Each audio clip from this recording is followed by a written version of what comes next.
great at other such events, but never as brilliantly organised as this, Linda. And as I remember on Monday, when we raised the gay LGBT flag above Europe House, which used to be Tory party central headquarters.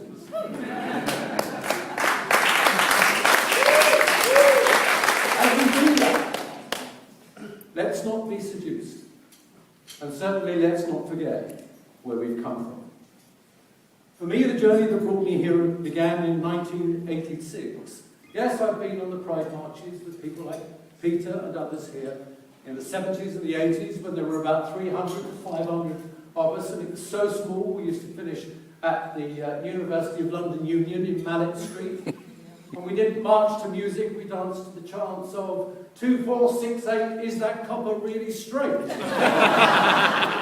We're here, we're queer, and we're not going shopping. And going down Oxford Street, that was very difficult. But for me, I was 35, in a 3-year relationship with a man who I love more than life itself, my partner and now my husband, Paul Cottingham.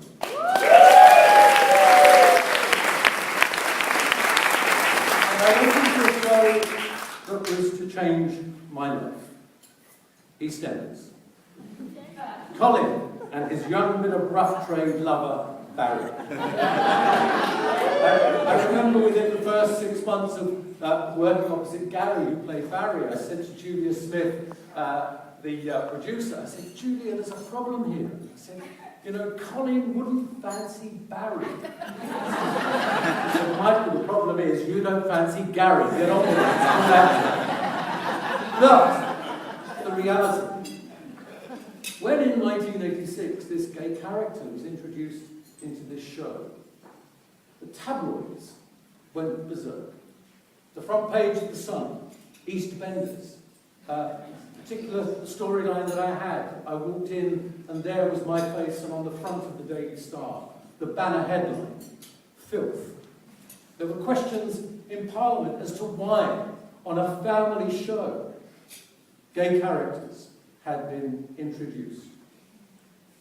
And at the same time, AIDS and HIV, we must never forget, was being portrayed as, I quote, the gay plague. And the discrimination that lesbians and gay men and bisexuals face was unimaginable today. Unimaginable when tomorrow on Pride we will hold hands and we will kiss and we will celebrate.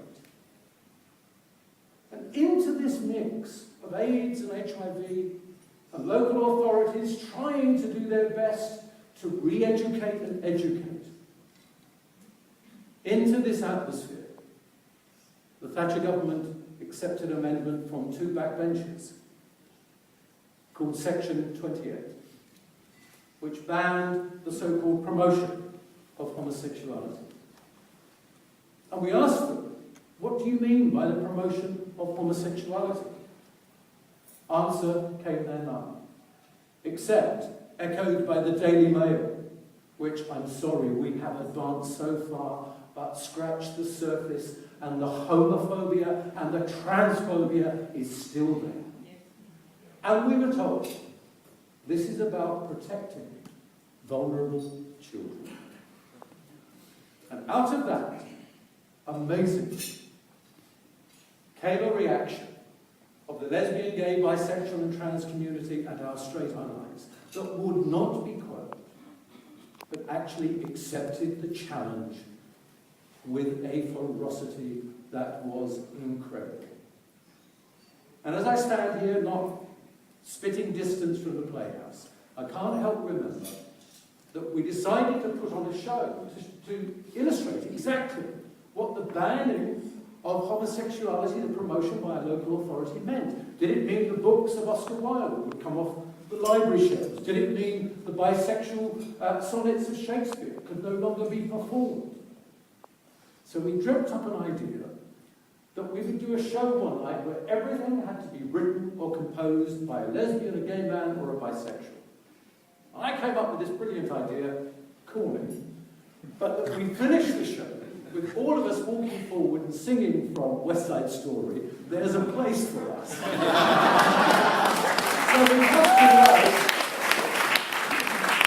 we had to write, of course, to the composer and the lyricist. So Leonard Bernstein replied, "Sure, I'm really excited about the fact that I can boast I was a bisexual back when somebody fancied me. Yeah, use my music." And Stephen Sondheim replied, said, "Dear Ian or Michael, I think I know what you're alluding to, but due to the exclusivity of your evening, I have to say no." It wasn't unusual. It was difficult to come out. It was difficult to face that incredible wall of hatred and complete disillusionment that LGBT people had foisted upon them. So I said to Ian, "Well, we can't use his words, so why don't we hum it?" And in the same post from Alan Bennett came this brilliant letter. Obviously somebody had written to him, and they hadn't used the entire paper, and I could see him that he was sat at his typewriter, and he'd taken their bit of paper, what they hadn't used, and he'd torn it off on the edge of the desk with a ruler, and he'd put it in. And it went like this. "Dear Ian and Michael, I think I know what you're referring to. Indeed, I was asked a question in Cologne only last week. And my reply is now as it was then. I've had a bit of both in my life, but not quite enough of either. And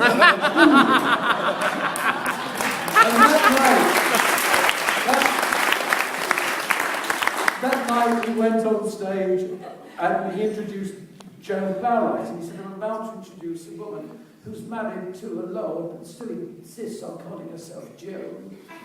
And he said, the work here tonight has all been composed and written by lesbians and gay men and some bisexual." He said, "I had to ask myself about my proclivities." He said, "And I thought, I'm rather like a man who's dragged himself across the Sahara, and when you get to the other side, they say, 'Would you like Perrier or Mauve?' And I say, 'Oh, just give it to me, just give it to me.'" Now, out of that concoction and that poisonous political environment that brought forward Section 28, many organisations were formed. Many individuals were inspired. Stonewall, the Stonewall Group, which I co-founded with Ian and others, which is 25 years old this month.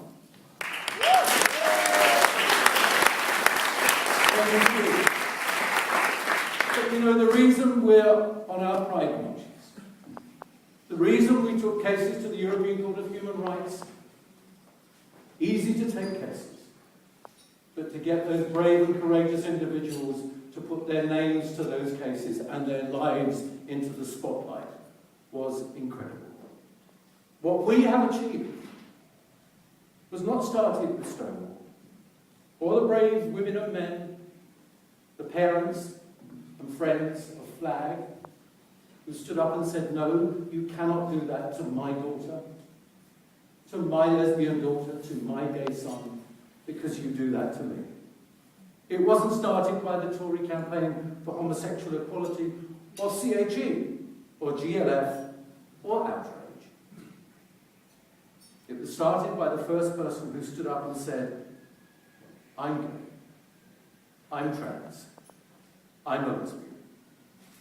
And it is the connection to all those women and men who, throughout the depths of time, have been targeted and attacked and scapegoated because they have been seen as different and as not belonging. It is because of them and their courage and their sacrifice that we exercise the liberties that we do today.